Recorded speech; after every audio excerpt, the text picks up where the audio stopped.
चलो good morning everyone. तो last lecture जो है हम ग्राफ से रिलेटेड डिस्कशन कर रहे थे। उसमें हमने पहले ग्राफ की नेचर देखे थे कि position versus time graph, then velocity versus time graph, then acceleration versus time graph, इनको ड्रॉ कैसे किया जाता है इन वेरियस केसेस।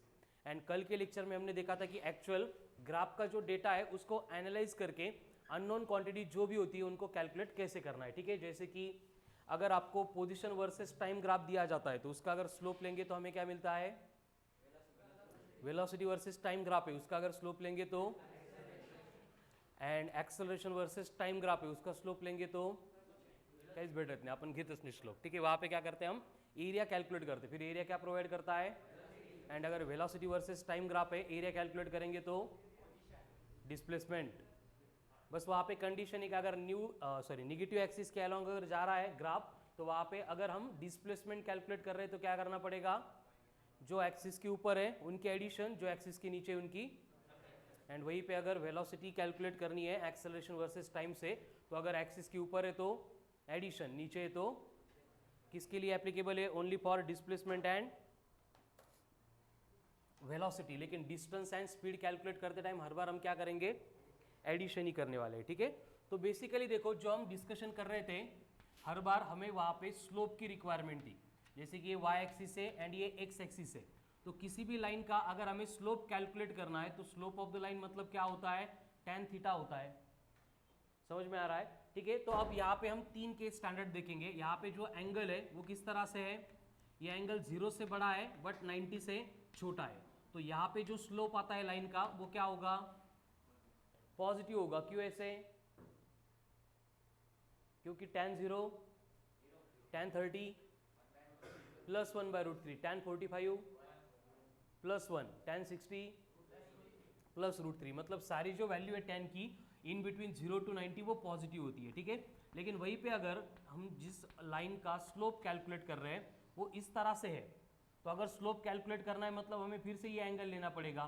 तो अगर ये tan थीटा लेंगे और थीटा की सिचुएशन यहाँ पे कैसी है कि थीटा 90 से ग्रेटर है बट 180 से छोटा है, तो सेकंड क्वाड्रेंट में सिर्फ कौन पॉजिटिव है, साइन पॉजिटिव है। इसका मतलब tan की सारी वैल्यू क्या होती है, निगेटिव होती है। इसका मतलब यहाँ पे स्लोप भी इस लाइन का क्या होगा, निगेटिव होगा। ठीक है, इस स्टेटमेंट का हम पहले भी यूज कर चुके हैं, straight line with negative slope. अगर आपको बोला है कि स्ट्रेट लाइन है जिसका हम स्लोप कैलकुलेट कर रहे हैं वो इस तरह से है, तो बोलो अब स्लोप कितना होगा।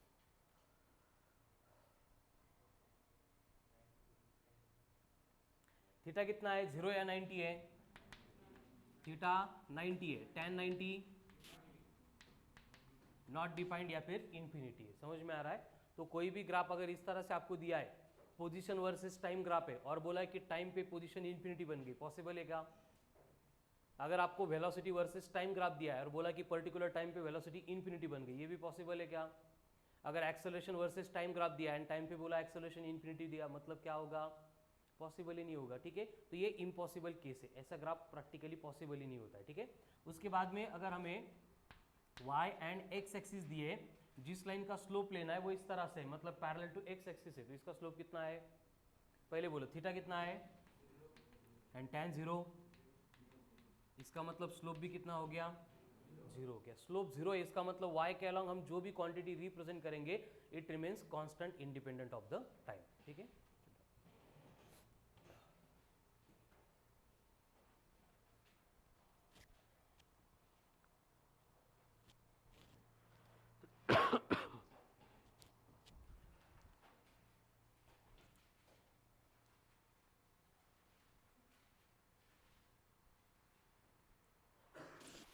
Hello sir.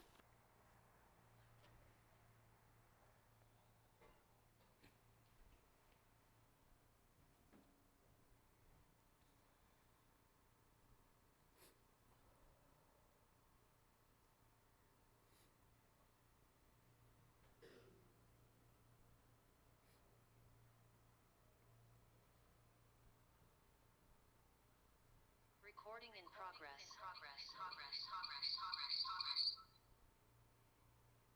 चलो हो गया ड्रॉ करके, yes no.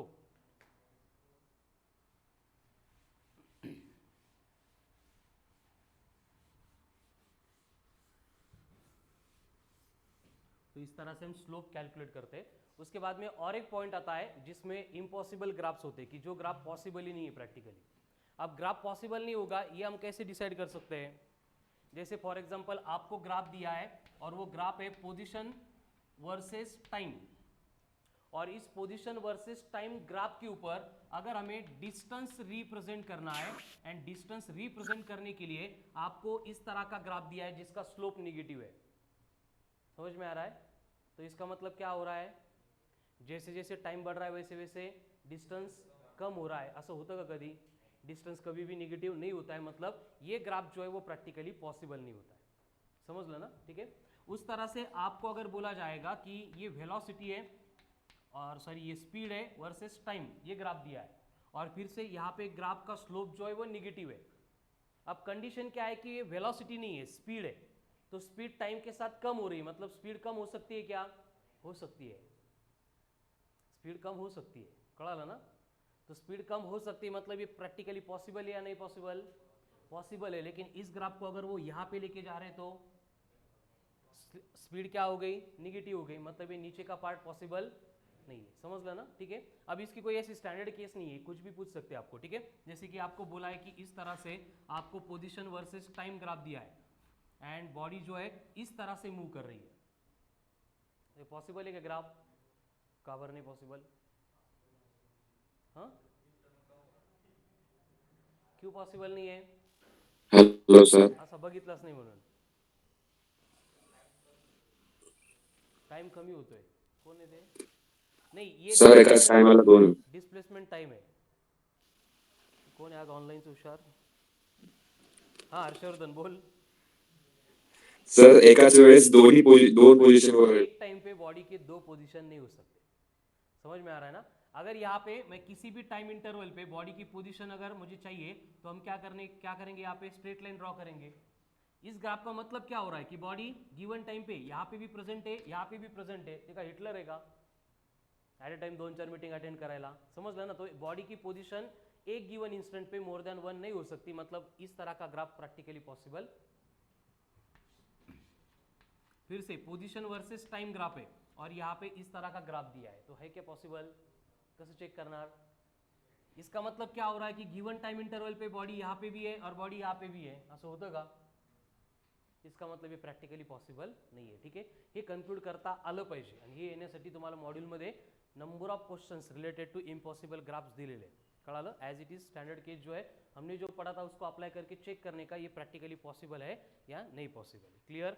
So this is all about graphs. बस ग्राफ से रिलेटेड दो इंपॉर्टेंट बातें बाकी है जिसमें हम एक्स एक्सिस के अलॉन्ग जो टाइम था उसको रिप्लेस करके दूसरे फंक्शन इंट्रोड्यूस करते, ठीक है। ही लिहायची गरज नाही आहे, मॉड्यूलमध्ये आहे ते आपण सोडवणारच। हमने देखा था कि जब भी स्टैंडर्ड ग्राफ ड्रॉ किया जाएगा तब हर बार हम एक्स के अलॉन्ग को किसको ड्रॉ करेंगे? इंडिपेंडेंट क्वांटिटी मतलब टाइम। बट असा काही ठरलेला नियम नाही की टाइम सोडून आपण काहीच घेऊ शकत नाही, स्टैंडर्ड केस में वही लेते हैं हम, ठीक है। लेकिन अगर उसको चेंज करके हमें बोला है कि given graph velocity versus displacement का है, या फिर velocity versus position time position का ग्राफ दिया है और इस ग्राफ का हमें स्लोप चाहिए, तो क्या करना पड़ेगा? यहाँ पे कोई भी एक स्ट्रेट लाइन ऐसे दी है तो बेसिकली स्लोप कैलकुलेट करेंगे, मतलब क्या लेना पड़ेगा पहले? tan of theta. अब बोलो tan थीटा इक्वल्स टू क्या आएगा? अपोजिट मतलब कौन होगा? v। एडजेसेंट मतलब कौन होगा? तो इसको हम ऐसे लिख सकते हैं क्या? dv by d x. Clear है? हाँ, फॉर्म्युलाच आहे स्लोपचा, अपोजिट अपॉन एडजेसेंट, बट छोटी इंटरवल इसलिए डी एडजस्ट किया है, नहीं एडजस्ट केलं तरी पण काही फरक पड़त नहीं, ठीक है। तो tan theta equals to dv by d x हो गया। अगर मैं इसको दोनों साइड में v से मल्टीप्लाई करूंगा तो ये v into D by d x किसका फॉर्मूला था? Very good, acceleration. देखो एक्सेलरेशन का इन जनरल फॉर्मूला हम जो यूज करते हैं वो कौन सा है? dv बाय dt है। तो अगर हम इसको dx बाई डी एक्स से मल्टीप्लाई करेंगे तो क्या होगा? dv अपॉन, इन दोनों को इंटरचेंज करेंगे तो ये बनेगा dx, तो इधर क्या बचा? dx upon dt। But dx by dt मतलब कौन होता है? स्पीड होती है, वेलोसिटी होती है। इसका मतलब एक्सेलरेशन का v into D by d x ये भी फॉर्मूला होता है। इसका मतलब ये क्वांटिटी क्या रिप्रेजेंट करेगी? तो यहाँ पे हमें स्लोप मिलता है tan of theta is equals to a upon b। तो इससे रिलेटेड जो भी क्वेश्चन आएगा आपको स्लोप देंगे, एक्सेलरेशन देंगे और बोलेंगे वेलोसिटी कैलकुलेट करो, या फिर स्लोप देंगे, वेलोसिटी देंगे और बोलेंगे एक्सेलरेशन कैलकुलेट करो, है ना। या ग्राफची एवढी एकच केस आहे, त्यामुळे याला ॲज इट इज लक्षात ठेवा, याच्यामध्ये व्हेरिएशन्स नाही आहे, राईट डाऊन।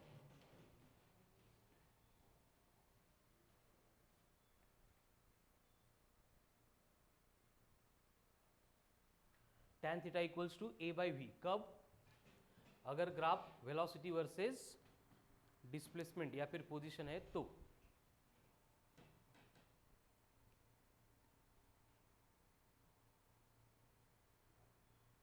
ये इन जनरल नहीं होता है, बट ठरवलंच की तुम्हाला खूप जास्त अवघड क्वेश्चन्स द्यायचे, इन दॅट केस हे चेंज करके देते।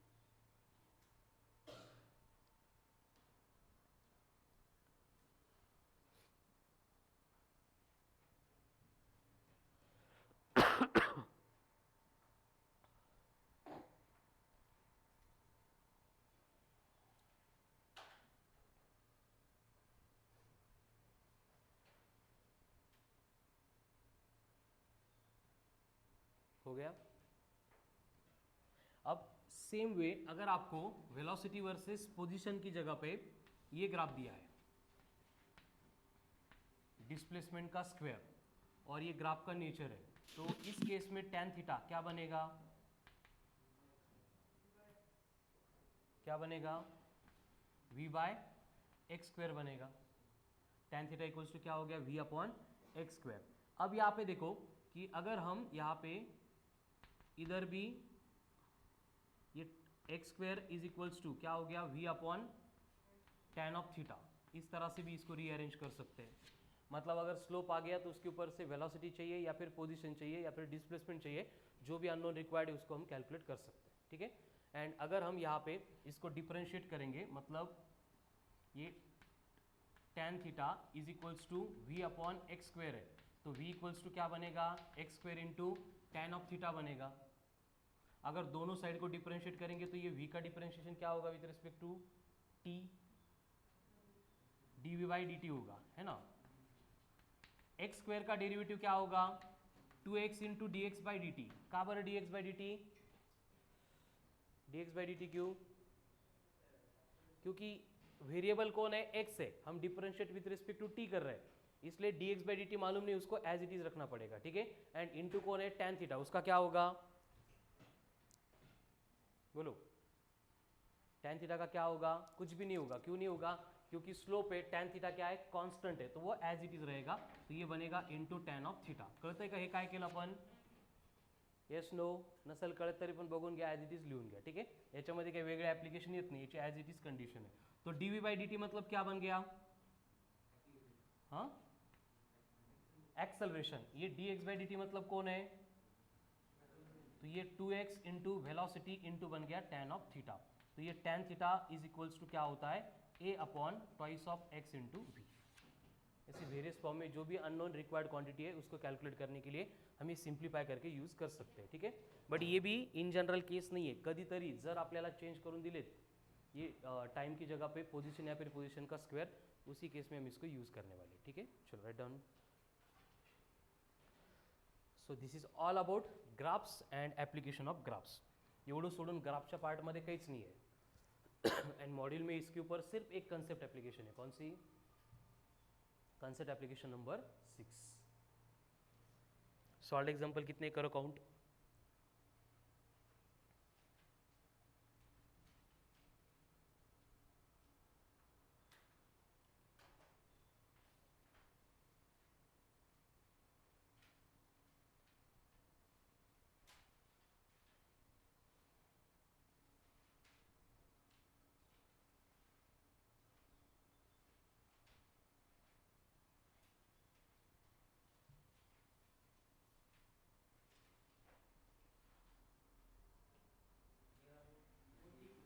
Four zero only. And concept application में कितने आहे? आजच्या आज आपल्याला ही कंप्लीट करायची, कळालं ना। एवढे जर व्यवस्थित प्रॉपर सॉल्व केले, प्रिपेअर केले, तर ग्राफ्स रिलेटेड पार्टमध्ये परत आपल्याला नेक्स्ट 2 इयर्समध्ये कुठलाही प्रॉब्लेम येणार नाही, ठीक आहे। तो यहाँ पे 16 ना काय कन्सेप्ट ॲप्लिकेशनमध्ये सगळे मिळून 60 आहेत। बट हे क्वेश्चन सोडवायला बाकीच्या क्वेश्चन्स इतका वेळ लागत नाही। 60 पैकी नियर अबाउट 45 क्वेश्चन्स आहेत, ग्राफ बघून ॲज इट इज आन्सर येतात, कळालं ना। सो आज जर दिवसभर आपण वर्क केलं तर आपला प्रॉपर ग्राफचं रिलेटेड पूर्ण पार्ट कंप्लीट होणार है, ठीक है।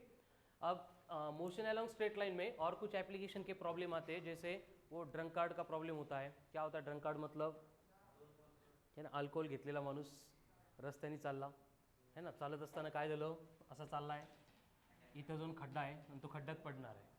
हा खड्डा जो आहे इथून 20 मीटरवर आहे आणि तो हवेत असल्यामुळं काय होतं, तो पहिले काय करतो 6 मीटर पुढे जातो, डोक्यात चक्कर येतो, परत 4 मीटर पाठीमागे येतो.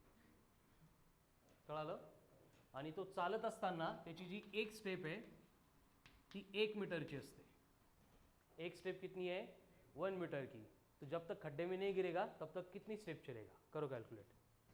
क्वेश्चन समझ में आ गया? 6 मीटर आगे जा रहा है, 4 मीटर पीछे आ रहा है और 20 मीटर के बाद में खड्डा है, खड्डे में जाके गिरने वाला है. तो एक स्टेप उसकी 1 मीटर की है, तो जब तक गिरेगा नहीं खड्डे में तब तक वो कितनी स्टेप चलेगा?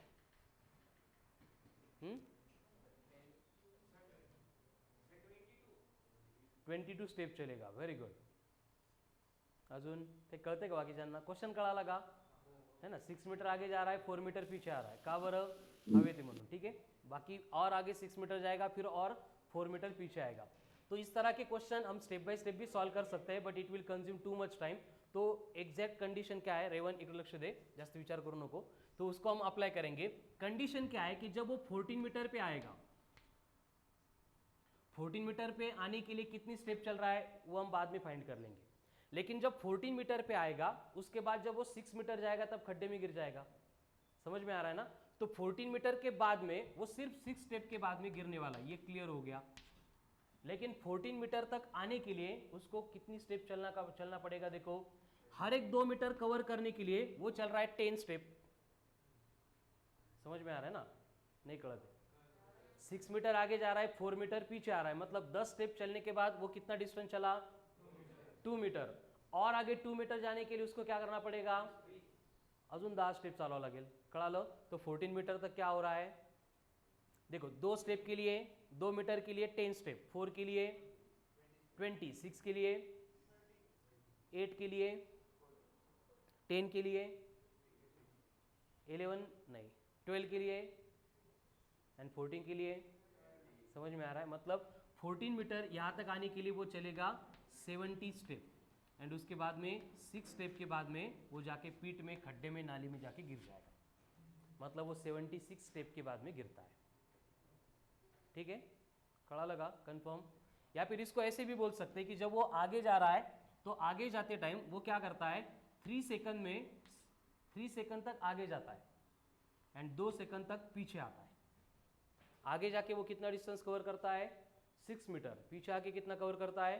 4 मीटर. तो उसको खड्डे में गिरने के लिए कितना टाइम लगेगा? म्हणजे खड्ड्यात पाडायचं त्याला आपल्याला, त्यामुळे डाऊटच नाही. टाइम कितना लगेगा?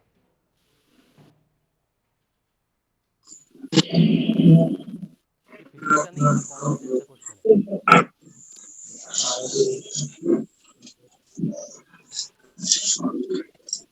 क्वेश्चन है. कपड़े धोते जाता है. 38 सेकेंड. फिर से क्या होगा, जब वो 14 मीटर के बाद में आगे 6 मीटर चलेगा, खड्डे में गिर जाएगा. मतलब उसको 14 मीटर के बाद इतना डिस्टेंस कवर करने के लिए कितना टाइम लगने वाला है? 3 सेकंड. इसको छोड़ दो. यहां तक आने के लिए कितना टाइम लगता है? देखो, जाते टाइम 3, वापस आते टाइम 2, मतलब 5 सेकंड में वो सिर्फ 2 मीटर जा रहा है. कड़ा लगा? तो पहले 2 मीटर के लिए 5 सेकंड, 4 मीटर के लिए, 6 मीटर के लिए, 8 मीटर के लिए. सांगा, कळतंय का? 5-5 वाढवत चालायचे. नाही कळत आहे का? हे कळतंय का? पण हळूहळू. देखो, 6 मीटर आगे जा रहा है, 4 मीटर पीछे जा रहा है, मतलब अपने पोजीशन से वो कितना डिस्टेंस चल रहा है? Only 2 metre. और वो चलने के लिए टाइम कितना लग रहा है? 3 + 2 मतलब 5 सेकंड.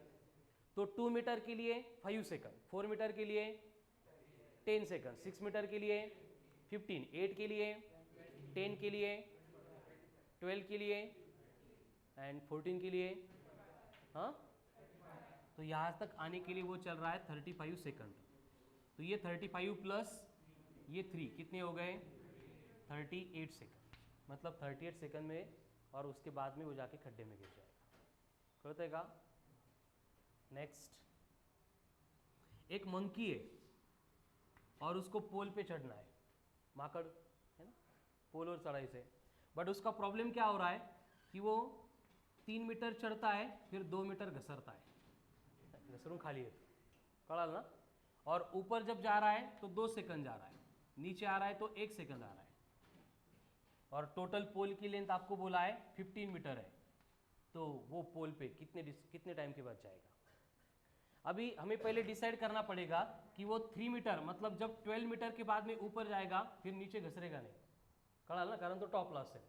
तो 12 मीटर के बाद में उसको ऊपर जाने के लिए 2 सेकंड लगने वाले, ये तो मालूम हो गया. अब 12 मीटर डिस्टेंस कवर करने के लिए कितना टाइम लगेगा. देखो 3 मीटर ऊपर जा रहा है, 2 मीटर नीचे आ रहा है, मतलब ग्राउंड से कितना डिस्टेंस बढ़ रहा है 1 मीटर. कितने टाइम में, 3 सेकंड में. हमें कितना जाना है, उसको 12 जाना है, तो 3 सेकंड में 1 मीटर, तो 12 मीटर के लिए 36. तो 36 प्लस 2 कितना हो गया 38 सेकंड, मतलब सेम टाइम में वो पोल के ऊपर चढ़ जाएगा. कळालं, लिहून घ्या. हे असं वाटतं तुम्हाला कळालं म्हणून, बट क्वेश्चन आल्यानंतर कन्फ्यूज करणार आहे ते.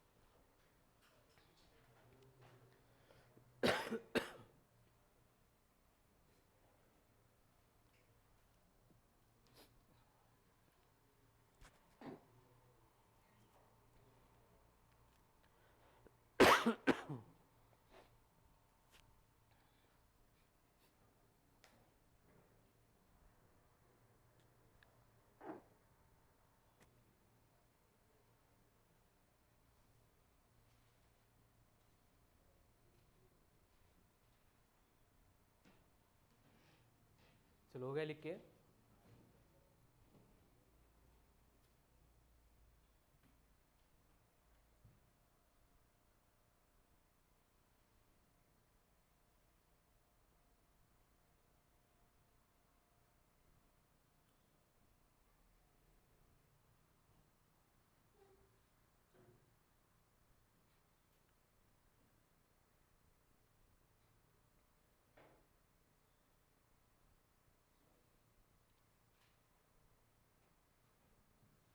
आज क्या करना है फिर, concept application 3 plus concept application 4 plus concept application 6, ठीक है ना.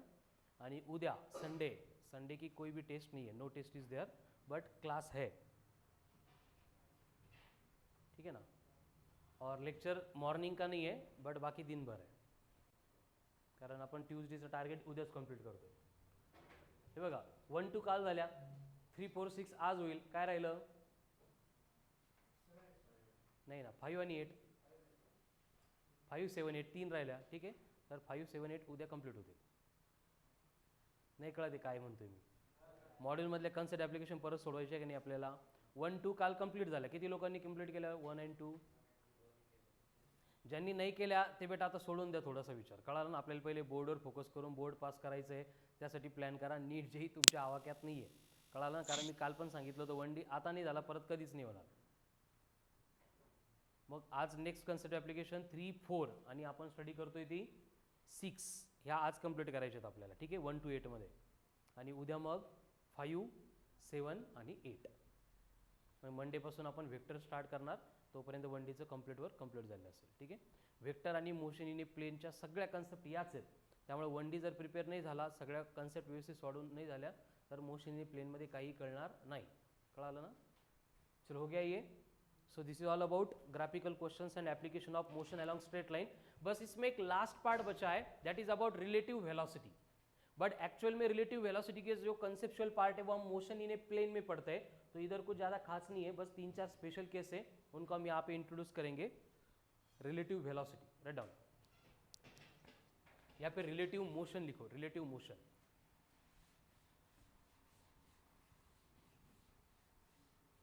रिलेटिव मोशन एकदम सिंपल कंसेप्ट देखो रिलेटिव मोशन की. रिलेटिव मोशन में होता क्या है बस कि जो हमारा फ्रेम ऑफ रेफरेंस है उसमें हम थोड़ा सा चेंज करते हैं. जैसे फॉर एग्जांपल अब अगर मुझे डिफाइन करनी कि मेरी position with respect to this dice, इससे अगर मुझे मेरी पोजीशन काउंट करनी है तो हम बोल सकते हैं कि मैं डायस के ऊपर हूं, मतलब डायस की जो पोजीशन है वही मेरी पोजीशन है. समझ में आ रहा है. मतलब अगर हम डायस से डिस्टेंस मेजर करना शुरू कर देंगे, हे ज्याच्यावर उभं राहत होते, ठीक है, तो इससे मेरा डिस्टेंस कितना हो गया 0 हो गया, समझ में आ रहा है। लेकिन बाद में अगर मुझे मेरी पोजीशन ऑब्जर्व करनी है फ्रॉम फर्स्ट बेंच, तो फर्स्ट बेंच से मेरा डिस्टेंस जो है, मतलब मेरी पोजीशन जो है वो 0 है या डिफरेंट है, समझ में आ गया ना। मतलब ऑब्जर्वर जो है, अभी अगर हम कंसीडर करेंगे कि प्रणीता ऑब्जर्वर है, तो उस केस में जो डिस्टेंस है एज्यूम करो कि वो 2 मीटर है।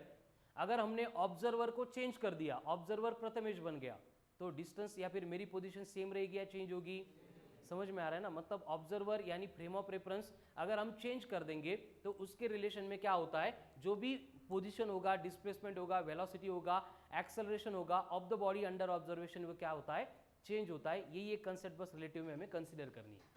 मतलब जैसे आपको बोला है कि एक बॉडी है ए, दूसरी बॉडी है बी, और इनको हम ओरिजिन से देख रहे हैं, तो आपको इनिशियली बोला है कि ए जो है वो ओरिजिन से एक्स ए इतनी डिस्टेंस पे, एंड बी जो है वो ओरिजिन से एक्स बी इतने डिस्टेंस पे।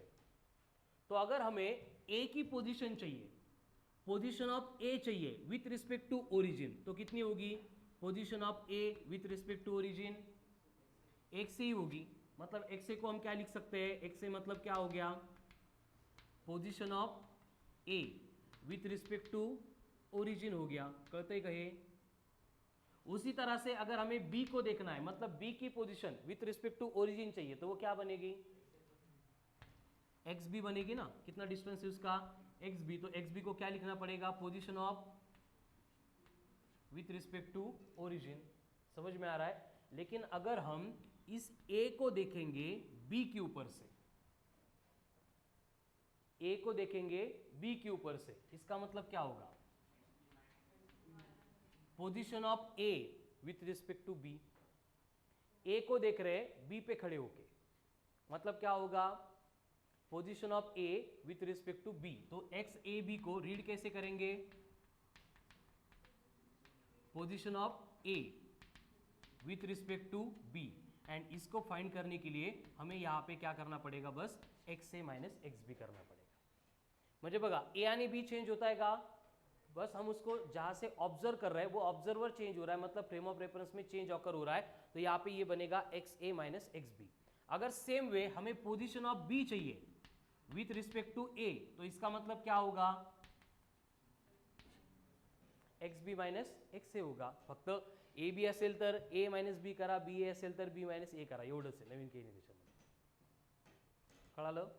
अगर आपको बोला है कि यहाँ पे डिस्टेंसेस दिए कि ये डिस्टेंस है 4 एंड ये डिस्टेंस है 8, तो अब मुझे बोलो एक्स ऑफ ए बी कितना होगा, position of A with respect to B कितना होगा, 4 माइनस 8 कितना आ रहा है, अब ये -4 आ गया, इसका मतलब क्या हो गया, बी के रिस्पेक्ट में ए कहां पे, लेफ्ट पेक्षा निगेटिव एक्सिस के अलावा, समझ में आ रहा है। अगर वहीं पे हमें एक्स ऑफ बी ए चाहिए, मतलब position of B with respect to A, तो कितना आएगा, +4 आएगा। इसका मतलब जो बी है ए के कंपैरिजन में या फिर ए से देखेंगे तो उसके राइट में, मतलब पॉझिटिव्ह एक्सिस के अलाव लोकेटेड आहे, कळालं। फक्त काय होतं, ऑब्जर्वर जो है तो अपनी पोजीशन चेंज करतो, और वो कहाँ पे चेंज करेगा, इसलिए हमें ये ए बी बी ए दिया हुआ होता है डाउन।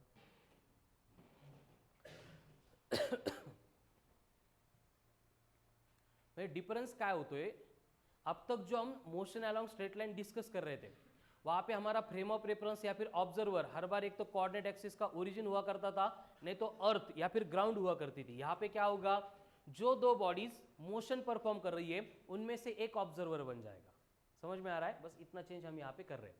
तो ये किसके लिए एप्लीकेबल है, पोजीशन के लिए, मतलब डिस्प्लेसमेंट के लिए। सेम पार्ट अगर हमें वेलोसिटी से रिलेटेड चाहिए, जैसे कि v ऑफ ए बी बोला है, तो ये क्या बनेगा, v A minus v B, and अगर ये आपको वी बी ए बोला है तो ये क्या बनेगा, वी बी माइनस वी ए।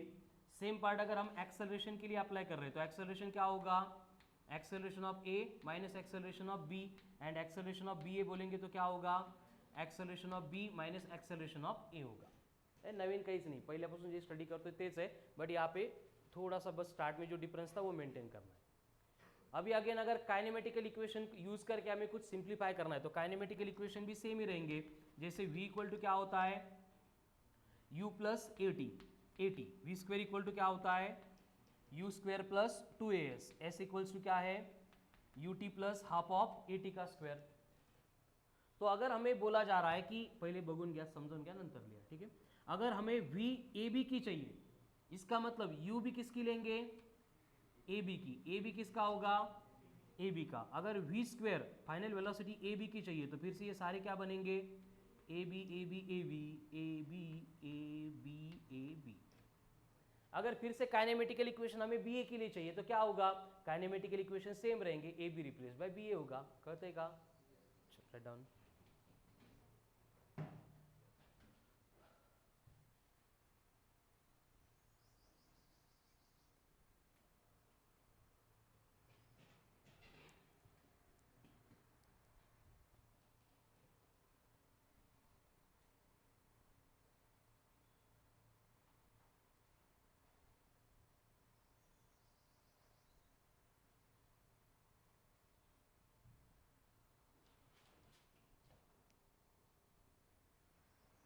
करू राव.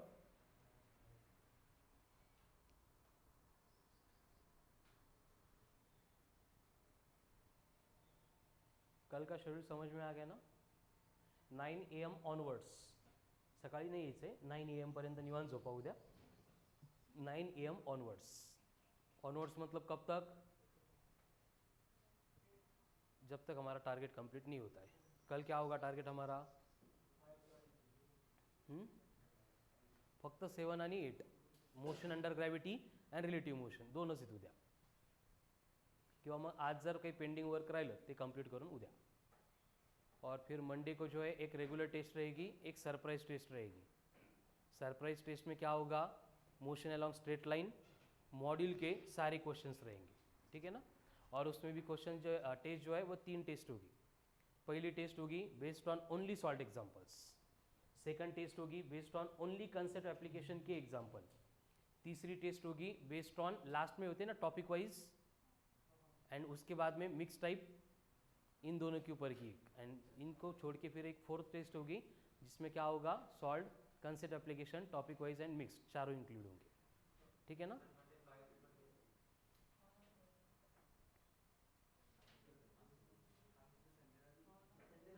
हो ना, तर मग काय नका देऊ.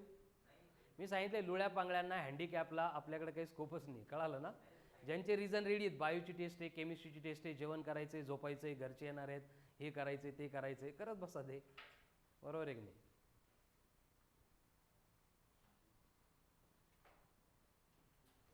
टेस्ट आहे म्हणून प्रिपरेशन केलं तर त्याचं आउटपुट तुम्हाला मिळणारच नाही, मी अगोदरच सांगितलेलं आहे. आणि ह्या ज्या टेस्ट आहेत या का, कारण आपण जे प्रिपरेशन केलं ते किती % झालं ते आपण चेक करतोय फक्त मॉड्यूलमधलं. ठीक आहे.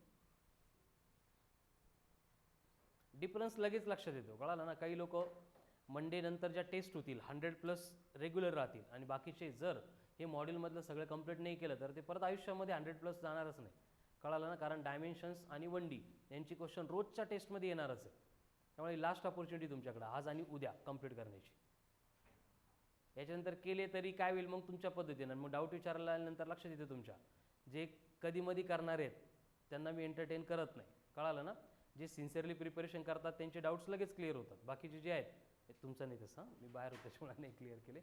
काही जण डाऊट विचारायला आले तर मग मी काहीतरी त्याला रिझन सांगतो. सॉल्ट एक्झाम्पल सोडवले का, कुठे येते दाखव, परत पहिले ते सोडव, असं म्हटलं की मला माहिती तो सॉल्ट एक्झाम्पल सोडून परत येत नाही, कळालं ना. तर ह्या गोष्टी तुमच्या लक्षात आल्या पाहिजे. चलो हो गया लिख के. नेक्स्ट, अब ये रिलेटिव वेलोसिटी में क्या है कि सीधे सीधे एप्लीकेशंस है और वो एप्लीकेशंस हमें यहाँ पे देखने हैं और उनमें वैल्यू पुट करके हम क्वेश्चंस को सिंप्लीफाई करते हैं. ठीक है. जैसे कि आपको बोला है कि एक कार है, ही कार है, टेस्लाचं नवीन मॉडेल येतं आहे, ती कार आहे. ठीक आहे. Car A and he another car है, कार बी. एंड जहाँ से स्टार्ट हुई थी ये यहाँ पे ओरिजिन है. आपको बोला है कि कार ए ट्रैवल कर रही है 20 मीटर पर second and car be travel कर रही है 24 मीटर पर सेकंड. तो अगर मुझे ये कार ए की स्पीड चाहिए विथ रिस्पेक्ट टू ओरिजिन तो कितनी होगी. म्हणजे आपण ओरिजिनवर उभं राहतोय आणि या ए वाल्या कारला जाताना बघतोय तर आपल्याला याची स्पीड किती दिसणार आहे, 20 मीटर पर सेकंड. हे कळतं का, हे कळलं पाहिजे, हे कॉमन सेंस म्हणतात याला. ठीक है ना. उसके बाद में अगर हमने सेम पॉइंट पे खड़े होके कार बी को देखा तो उसकी स्पीड कितनी दिख रही है हमें, 24 मीटर पर सेकंड, समझ में आ रहा है। लेकिन अगर हम जंप करके अभी कार ए में चले गए, कार ए में चले गए और कार ए में से बी को देख रहे हैं, फिर यहाँ पे क्या लिखूं मैं, ए बी लिखूं या बी ए लिखूं? परत एकदा, कार ए में बैठ गए हम और बी को ऑब्जर्व कर रहे हैं, तो क्या होगा, relative velocity of B with respect to A, तो क्या लिखना पड़ेगा, एक्सलंट, व्हेरी गुड। ये क्या होता है, v B minus v A. आता मला सांगा की आपण ए मध्ये बसलोय, म्हणजे आपली कार पण स्पीड मध्ये आहे, मग आपण कार बी ला बघतोय, तर कारची स्पीड आपल्याला 24 मीटर पर सेकंद ऑब्जर्व होईल की कमी ऑब्जर्व होईल? येते लक्षामध्ये, कमी ऑब्जर्व होईल। किती कमी असेल वो कैलकुलेट करने के लिए रिलेशन है, 24 माइनस 20 मतलब 4 मीटर पर सेकंड। ये क्या हो गई, relative velocity between two cars. कर लो। अगर हमने ए की जगह पे बी पे जंप कर दिया और बी में बैठ के ए को ऑब्जर्व कर रहे हैं, तो यहां पे क्या लिखना पड़ेगा, ए बी। समझ में आ रहा है ना, मतलब वेलोसिटी ऑफ ए देख रहे विथ रिस्पेक्ट टू बी। आता कॅल्क्युलेशन करून काय येईल ते सोडून द्या, बी मध्ये बसलोय आपण, कार ए ला ऑब्जर्व करतोय, तर ए आपल्याला जवळ येताना दिसेल का दूर जाताना दिसेल? समझ में आ रहा है, मतलब सेपरेशन क्या होगा उनमें, बढ़ता जाएगा, ठीक है। और कितना बढ़ेगा, 24 मीटर पर सेकंड से बढ़ेगा या 20 मीटर पर सेकंड से बढ़ेगा? दोनों से भी नहीं बढ़ेगा, ठीक है। क्या होगा यहाँ पे, ये 20 माइनस 24 होगा, मतलब -4 मीटर पर सेकंड। समझ में आ रहा है ना, क्योंकि ये कार पीछे पीछे जा रही है, ऐसे हमें ऑब्जर्व होगा, ऍक्च्युअल में वो आगे आ रही है, बट आपण याच्यात बसलोय, आपण पुढे जातोय ना, त्यामुळे असं वाटेल की कार पाठीमागे चालली आहे, ठीक आहे। ही होती रिलेटिव्ह वेलोसिटी। हात वर कर ना, असं कंट्रोल नाही का तुझं बॉडीवर? चलो हो गया, कळलं का हे आता असं वाटतं, बट क्वेश्चन्स आल्यानंतर खूप भारी मजा येते, त्यामुळं याच्या रिलेटेड जे क्वेश्चन्स आहेत ते आपल्याला उद्याच कंप्लीट करणार, अदरवाइज नंतर रिलेटिव्ह खूप प्रॉब्लेम देतो। अब देखो, एक आदमी आहे, माणूस एक गावाकडून आला आणि मॉलमध्ये फिरायला गेला। काय होतं, मॉलमध्ये फिरायला गेल्यानंतर सगळ्यात जास्त ते एस्केलेटर असतं, कळतं का एस्केलेटर काय? व्हेरी गुड, पायऱ्या चढत नहीं जायचे, ऑटोमेटिक वर घेऊन जातं, ठीक है। आता त्याला ऑब्जर्व करतोय। सबसे पहले जब उसने एंटर किया तो वो एस्केलेटर बंद था, तो उसने क्या किया, एस्केलेटर बंद है तो वो चढ़ते चढ़ते ऊपर चला गया, ठीक है। फिर बाजू से एस्केलेटर चालू होतं म्हणून त्यात बसून तो खाली आला। फिर वहाँ से नीचे आने के बाद उसने ऑब्जर्व किया कि ऊपर जाने के लिए जो एस्केलेटर था अब चालू हो गया, फिर वो उसके ऊपर खड़ा हो गया और एस्केलेटर उसको ऊपर लेके गया। परत पलीकडून उतरून तो खाली आला, एस्केलेटर चालूच होतं आणि आता चालू एस्केलेटरवर तो चालत चालत वर गेला। फर्स्ट केस में उसको टाइम लगा T1, सेकंड केस में टाइम लगा T2, तो थर्ड केस में कितना टाइम लगेगा? वाह रे वाह, T3। हे असंच पाहिजे होतं ना फिजिक्समध्ये, डायरेक्ट T1 T2 आणि T3, डोक्याला हेडेकच नसला असता, कॉकरोचला 13 चेंबर, संपला विषय, ठीक है। तो इसको फाइंड करने के लिए हमें यहाँ पे रिलेटिव वेलोसिटी की कंसेप्ट अप्लाई करनी पड़ती, ठीक है। तो write down with star mark, if two cars और टू बॉडीज, नाही तेजस एवढं सोपं नसतं बेटा फिजिक्स। इफ टू कार्स और two bodies are moving in the same direction,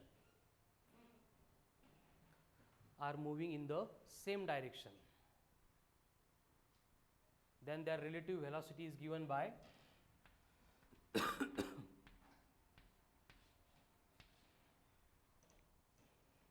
v1 minus v2, v1 minus v2। अभी जो एग्जांपल देखा था हमने कार ए कार बी का, उनकी रिलेटिव वेलोसिटी कैलकुलेट करने के लिए हम क्या कर रहे थे, सब्सट्रैक्शन कर रहे थे, ठीक है। अभी सेम केस ऑब्जर्व करो कि ये ओरिजिन है, ये कार ए है, ट्रैवल कर रही है 20 मीटर पर सेकंड से इस डायरेक्शन में, और ये कार बी है, ट्रैवल कर रही है 25 मीटर पर सेकंड इस डायरेक्शन में। तो अब कंडीशन क्या है उसको इमेजिन करो, कैलकुलेशन का पार्ट सिंपल है। हम अगर पहले ओरिजिन पे खड़े हैं और ओरिजिन पे खड़े होके इस कार बी को ऑब्जर्व कर रहे हैं, तो कार बी ओरिजिन के टुवर्ड्स आ रही है, समझ में आ रहा है। तो टुवर्ड्स आते टाइम वो जो हमें फील होगा वो कितनी फास्ट आ रही है, वो एक बात हो गई, वो एक पार्ट कंसीडर करो। बाद में हमने जंप करके ए के ऊपर बैठ गए, और ए जो है वो आगे जा रहा है, फिर ए में बैठ के हम बी को ऑब्जर्व कर रहे हैं, तो दोनों केस में कौन सी केस में ऐसे लगेगा कि कार बी फास्ट आ रही है? जब ओरिजिन पे होगा तब, या जब कार ए में होंगे तब? समझ में आ रहा है ना? ऐसे क्यों होता है उसके लिए नेक्स्ट पॉइंट लिखो. इफ टू कार्स और two bodies, if two cars or two bodies are moving in the opposite direction, two cars or two bodies are moving in the opposite direction, then their relative velocity is given by addition of their velocities. Addition of their velocities.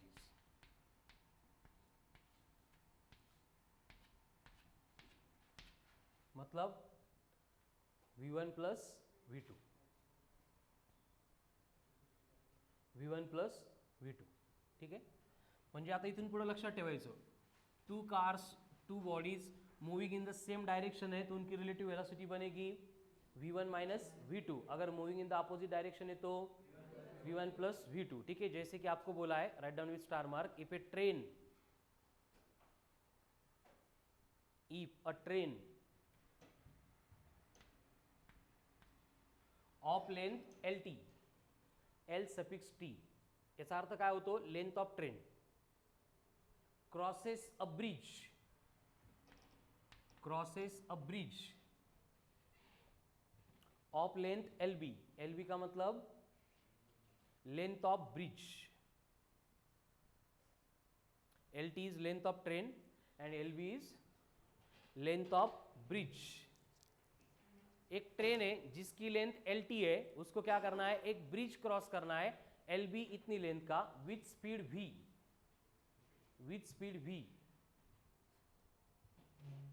Then time required by the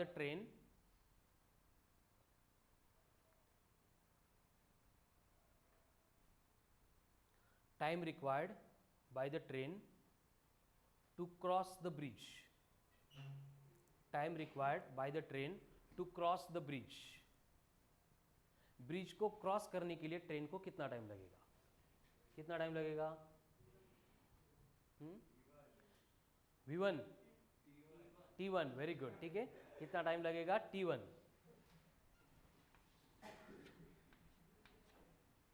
म्हणजे आपण असं assume करू, तुला MBBS ला admission मिळालं, कुठलं? चाटे school है ना? चालतं ना असं ॲज्युम केलं तर? हा t1 असेल तर. देखो कंडीशन क्या है कि हमें मालूम है स्पीड इक्वल टू होता है डिस्टेंस अपॉन टाइम. हमें टाइम चाहिए तो टाइम क्या बनेगा? डिस्टेंस अपॉन स्पीड बनेगा. क्लियर? अभी मुझे बोलो कि ट्रेन को अगर ब्रिज क्रॉस करना है तो ब्रिज क्रॉस करने के लिए ट्रेन को कितना डिस्टेंस कवर करना पड़ेगा? L T plus L B. हे कळालं पाहिजे. कळालं ना? क्यों L T plus L B? सिर्फ एल बी है ना ब्रिज की लेंथ, पण पूर्ण ट्रेन पण पलीकडे क्रॉस झाली पाहिजे. इसका मतलब डिस्टेंस जो ब्रिज क्रॉस करने के लिए कवर करना है वो बनेगा L T plus L B upon V. This will be the time interval in which the train crosses the bridge.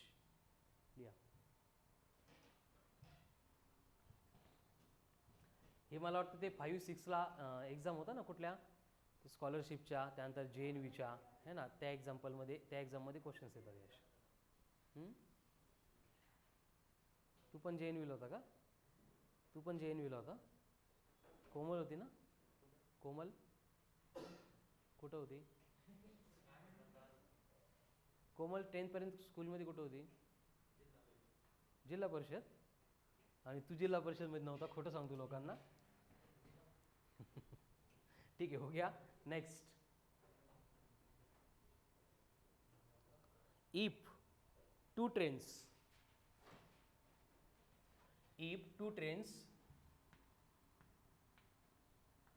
of length L1 and L2, two trains of length L1 and L2 moving with velocities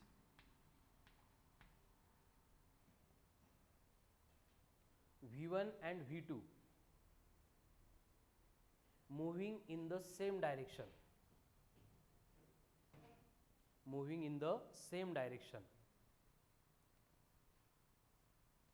then time required by the train, time required by the train to overtake will be, condition क्या लिखी हो समझ में आ रही क्या? दो ट्रेनें, length कितनी है L1 एंड L2, वेलोसिटीज कितनी है V1 एंड V2, तो सेम डायरेक्शन में ट्रैवल कर रही है। इसका मतलब कोई भी एक ट्रेन जो पीछे थी वो दूसरी ट्रेन को क्या करेगी? ओवरटेक करेगी। तो उसको ओवरटेक करने के लिए कितना टाइम लगेगा? सबसे पहले हाँ बोला L1 plus L2 upon V1 plus V2, very good, wrong, ठीक है। पहले कंडीशन क्या होगा? V1 माइनस V2, ये करेक्ट है। V equal to s by t होगा तो T इक्वल टू क्या रहेगा? S by V। अभी देखो एक ट्रेन को दूसरे ट्रेन को ओवरटेक करना है, इसका मतलब टोटल डिस्टेंस कितना कवर करना पड़ेगा? L1 प्लस L2, तो यहाँ पे डिस्टेंस बनेगा L1 प्लस L2। अगर दोनों सेम डायरेक्शन में ट्रैवल कर रही है मतलब उनकी रिलेटिव वेलोसिटी बनेगी V1 माइनस V2, हो गया। एंड वही अगर दोनों एक दूसरे के अपोजिट डायरेक्शन में ट्रैवल करती तो क्रॉस करने के लिए कितना टाइम लगता? L1 plus L2 upon V1 plus V2। Write down. पहले ये ऊपर की केस लिखो, फिर स्टेटमेंट लिखना है पूरा, फिर सेकंड केस लिखना है।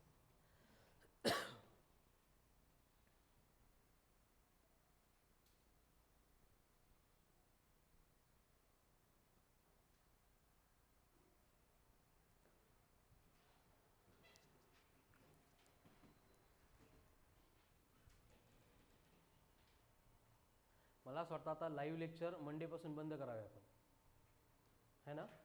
कारण बऱ्याच जणांचं काय होतंय, नाही जाग आली की माइंडसेट बनलेला आहे ना, ठीक आहे ऑनलाईन करून घेऊ, पण आरामशीर झोपताय घरी आणि मोबाईल काढून लॉग इन करताय आणि परत झोपून जात आहे, बरोबर आहे ना?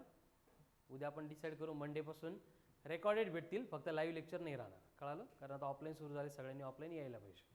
बघू आपण डिस्कस करू त्या गोष्टीवर. तेच होतं आहे ना, बरोबर आहे की नाही पायल? आली जाग तर जाऊ क्लासला, नाही तर आहे ऑनलाईन, आणि ऑनलाईन कोणी काही करत नाही, बरोबर आहे ना?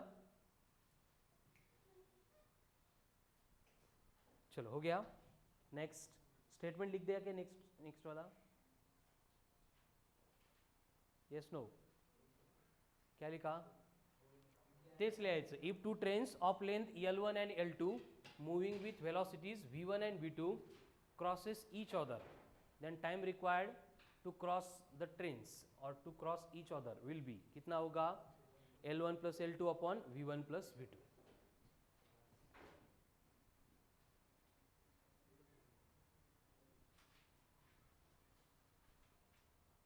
चलो हो गया.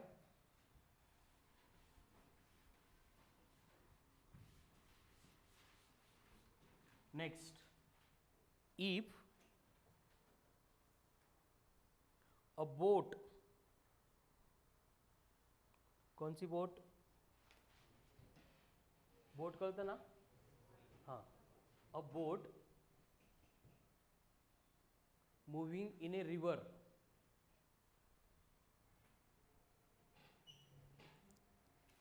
with velocity u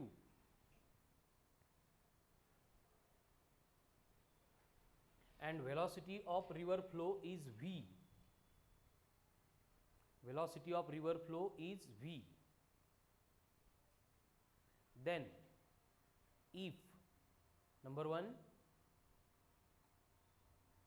boat is moving along the river, मतलब downstream, boat is moving along the river यानी downstream, then relative velocity of the boat with respect to ground will be u plus v. इथं फक्त confuse नहीं व्हायचं, ठीक है ना? जब कार की कंडीशन ले रहे हैं तो सेम डायरेक्शन में हम सब्सट्रैक्शन करते हैं, ठीक है? लेकिन बोट अगर पानी की डायरेक्शन में जा रही तो दोनों की वेलोसिटी ऐड होती है, इसलिए रिलेटिव वेलोसिटी कितनी बनेगी? u plus v. And number 2 क्या होगा फिर? if boat travels in the opposite direction to the river flow, यानी upstream, that is upstream, then relative velocity of boat with respect to ground will be how much? u minus v, ठीक है।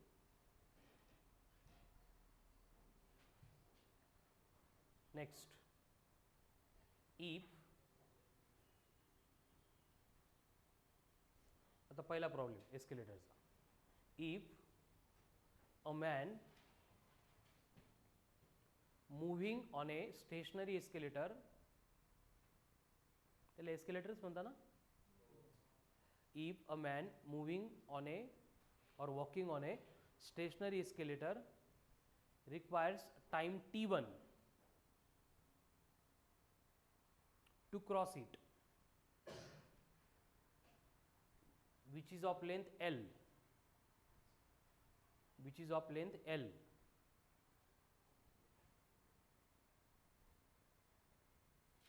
on same escalator if it is moving and man is stationary, if it is moving and man is stationary, requires time t2 to cover same distance.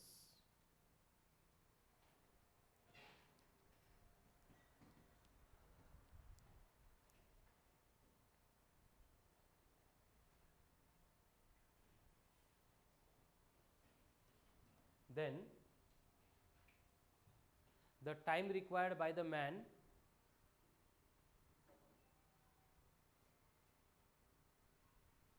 to cover same distance if he walk on moving escalator will be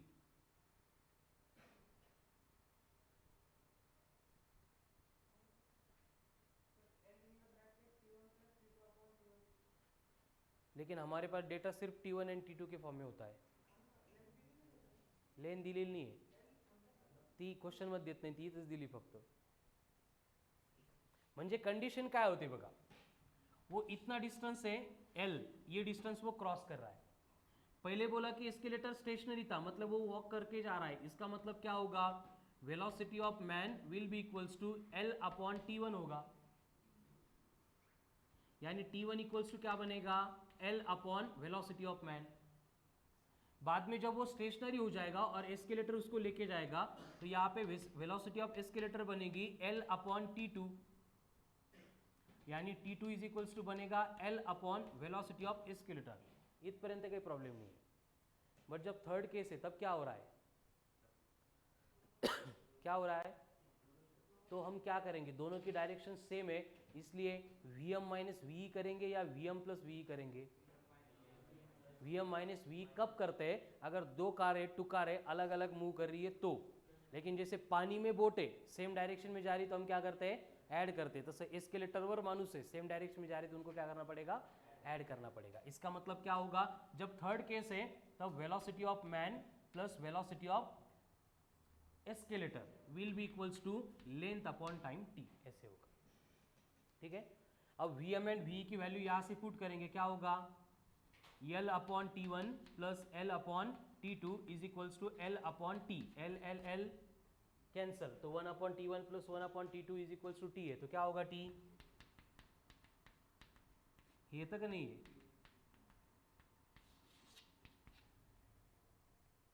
T1 T2 upon T1 plus T2 कसं येतं, हे cross multiply and at the end उसका reciprocal लेना है, ठीक है। ये question में देते हैं कि जब एस्केलेटर स्टेशनरी था तब जाते टाइम उसको 5 सेकंड लग गए, जब एस्केलेटर चलने लगा तब एस्केलेटर के ऊपर वो स्टेशनरी था तब 6 सेकंड लग गए। अब एस्केलेटर भी चल रहा है और वो भी चल रहा है तो कितना टाइम लगेगा, क्या होगा, 5 इंटू 6 बाय 5 प्लस 6 30 बाय 11, इतना टाइम लगेगा। कोणतं परवडतं मग, थर्ड केसेस बरोबर, मॉलमध्ये गेल्यानंतर चालत चला एस्केलेटरवर। ये स्पेशल केसेस सब रिलेटिव वेलोसिटी की।